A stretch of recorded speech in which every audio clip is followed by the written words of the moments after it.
LOSC aujourd'hui est une des plus grosses cellules de recrutement en Europe. Je voulais savoir si vous pouviez nous en dire plus, et notamment quel était le rôle de la filiale de Victory Soccer Scout Lead dans ce réseau, cette stratégie et ce réseau de recrutement. Le rôle est simple, il y a de mémoire 19 recruteurs en fait dans cette structure-là, plus des recruteurs encore pour la formation des jeunes. Et le rôle de cette structure en fait, c'est d'agir sur des marchés quels qu'ils soient. Alors on est plutôt bien organisé. C'est d'agir sur des marchés qui sont l'Amérique du Sud, l'Europe de l'Est, l'Europe du Nord, la France aussi. Et de trouver en fait les joueurs, trouver deux types de joueurs. Les joueurs susceptibles d'intégrer directement le groupe pro, soit en renforcement, soit en remplacement, et des joueurs qui ont pour vocation d'intégrer, d'être formés encore au club, en dessous du groupe pro. Et la raison pour laquelle c'est sous un autre nom, en fait, c'est que ça nous donne une certaine indépendance.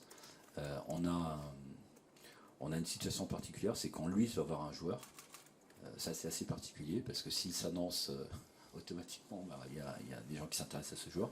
Donc cette indépendance nous permet, pas toujours, mais souvent de passer un peu plus inaperçu en fait quand on va faire du scouting, surtout dans des régions peut-être un peu plus lointaines. Mais voilà. Ça permet aussi de commencer déjà à monter des deals avec des agents, les joueurs, enfin, on va dire bien en amont, parce que vous avez dit que tout ça s'anticipait plusieurs mois. Ouais, non, ça permet le seul travail de cette cellule-là est purement, n'est pas du tout un travail économique ou de négociation ou de mise en contact avec des agents. Le seul travail de cette cellule-là, c'est vraiment la découverte de joueurs.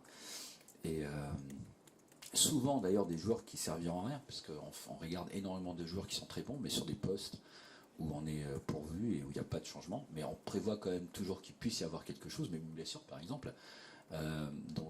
Non, la vocation de cette cellule est entièrement et purement de scouting, et aucune vocation commerciale, parce que pour qu'il y ait cette vocation commerciale, en fait, il faut qu'il y ait un besoin et un intérêt. Et ça, les scouts ne le savent pas.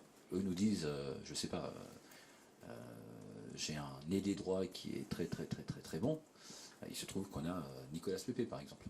Ils nous disent, j'ai un défenseur central d'un certain âge qui est très très très bon, mais il se trouve qu'on a un José Fonté comme très expérimenté. Mais c'est leur métier. Leur métier, c'est de ratisser un peu plus large.